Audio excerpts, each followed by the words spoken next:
O Senhor esteja convosco. Ele está no meio de nós. Proclamação do Evangelho de Jesus Cristo segundo Marcos. Glória a vós, Senhor. Naquele tempo os apóstolos reuniram-se com Jesus e contaram tudo o que haviam feito e ensinado. Ele lhes disse: Vinde sozinhos para um lugar deserto e descansai um pouco. Havia de fato tanta gente chegando e saindo que não tinham tempo nem para comer. Então foram sozinhos de barco para um lugar deserto e afastado. Muitos os viram partir e reconheceram que eram eles. Saindo de todas as cidades, correram a pé e chegaram lá antes deles. Ao desembarcar, Jesus viu uma numerosa multidão e teve compaixão, porque eram como ovelhas sem pastor. Começou, pois, a ensinar-lhes muitas coisas. Palavra da salvação. Glória a vós, Senhor. A nós descer divina luz, a nós descer divina luz, em nossas almas acender o amor de Jesus. Em nossas almas acender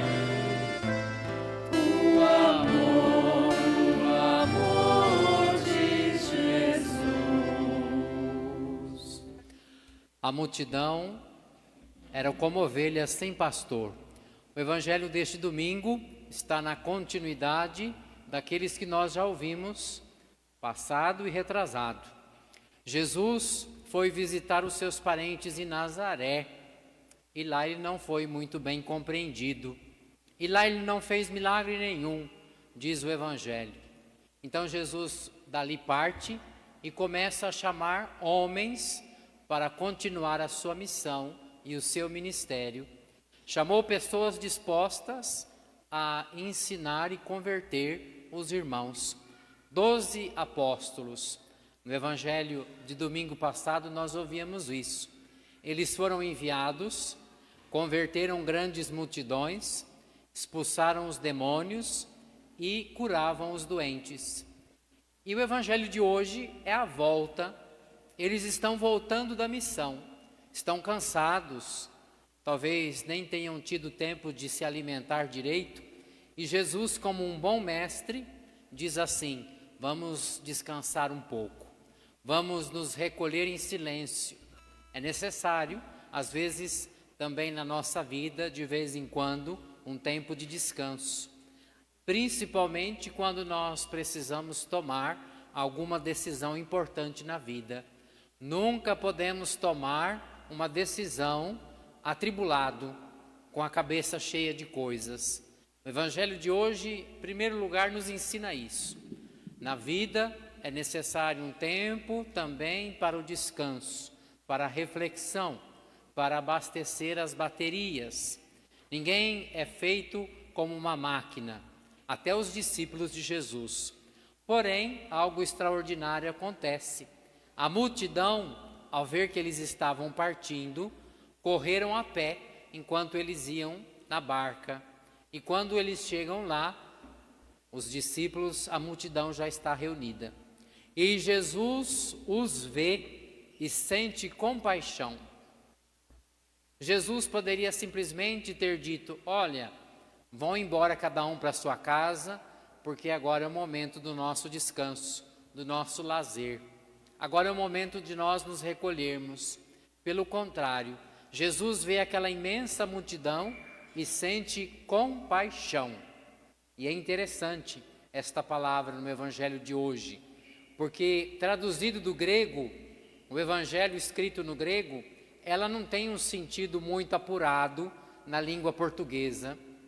Até nós podemos falar compaixão, é até interessante. Mas a palavra compaixão tem um significado mais profundo, vai além ainda da paixão.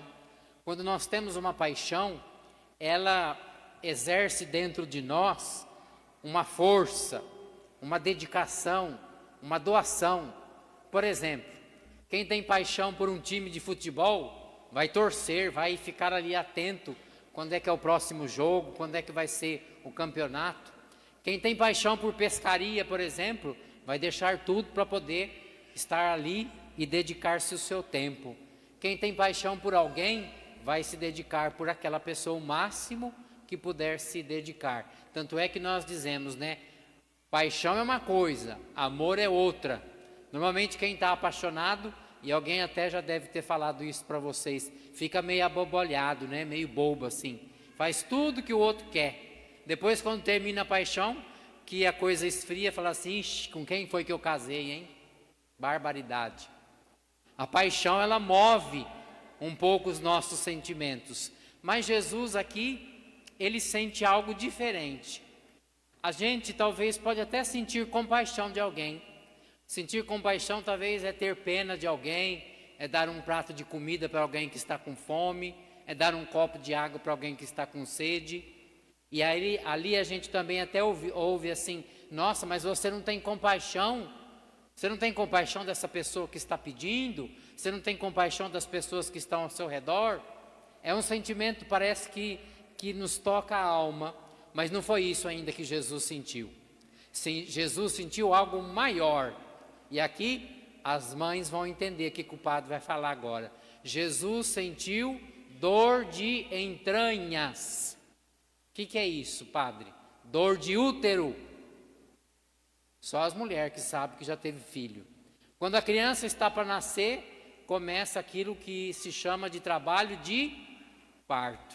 E é uma dor insuportável. Inclusive diz assim as mulheres, que se os homens tivessem que dar à luz, eles não aguentariam, porque diz que a dor é muito forte. E Jesus sente exatamente isso. Jesus sente uma dor que vem de dentro. Ele olha para a humanidade e sente uma dor profunda. Só que é interessante isso. Uma mãe, quando coloca um filho na terra, no mundo, haverá uma ligação que será eterna. A mãe sempre vai sentir a ausência ou a presença do filho. Inclusive tem algumas que dizem assim: estou com um aperto no coração, estou achando que está acontecendo algo. Não demora muito, alguém telefona: não aconteceu isso com seu filho, aconteceu isso com a sua filha. Há uma ligação profunda entre a mãe e o filho, também entre o pai, mas com a mãe é mais forte ainda, porque saiu de dentro das entranhas. Por isso nós somos filhos e filhas gerados nas entranhas de Jesus. E Jesus sente por nós amor de mãe. Olha, isso talvez seja difícil de compreender, mas é profundo.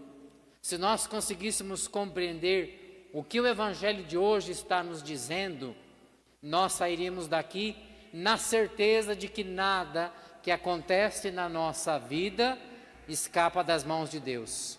Deus nos ama com amor de mãe, amor profundo. E amor de mãe é aquele amor que quando você chega muito tarde, ou quando você ainda não comeu, ou quando está frio, ou quando vai chover, ou quando você vai pegar a estrada, ou quando você vai iniciar um projeto novo, a mãe está sempre ali para dizer: leva a blusa, vai fazer frio, cuidado com a estrada, olha, toma cuidado, vai devagar. Olha, nós estamos te apoiando no teu projeto que você vai iniciar, a faculdade que você vai iniciar, teu pai e tua mãe te aprovam no teu casamento, né? Está aqui para te dar a força que for necessária.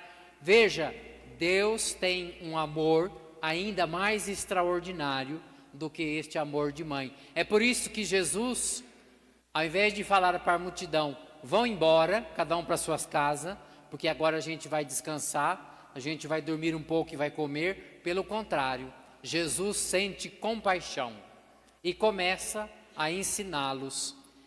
O próximo trecho do Evangelho vai dizer assim: Jesus vai falar para os discípulos: olha, eles estão com fome, o que vocês têm para dar de comer para eles?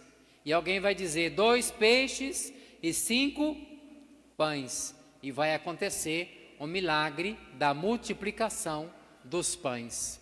Ou seja, Jesus vai ter um cuidado muito além, não só de palavras, mas também de atitudes. E aqui já estaria bom, o padre poderia parar de falar aqui, mas eu ainda quero terminar a reflexão dizendo que no mundo atual que nós vivemos, nós precisamos de mais pai e de mais mãe, de mais paternidade e de mais maternidade. Nós estamos vivendo a crise da família. Gente, o que o demônio mais detesta e odeia, em primeiro lugar, é a família. E em segundo lugar, é a igreja. Mas a igreja é formada do quê? A maioria de vocês aqui são famílias. Então a igreja é formada por famílias. E nós vivemos profunda crise nessa instituição. E a cada tempo, a cada nova geração, nós vamos vendo e percebendo os embates do inimigo contra a paternidade e a maternidade. Sem ofender ninguém, compreendo o que o padre vai dizer, pelo amor de Deus. Hoje está mais fácil ser pai de pet do que ser pai de gente. Não tem nada contra os bichos, pelo amor de Deus, pelo contrário. Pelo contrário. Mas veja, é perigoso quando não é entendido e colocado no seu devido lugar as coisas. Nós podemos ser enganados pelo demônio.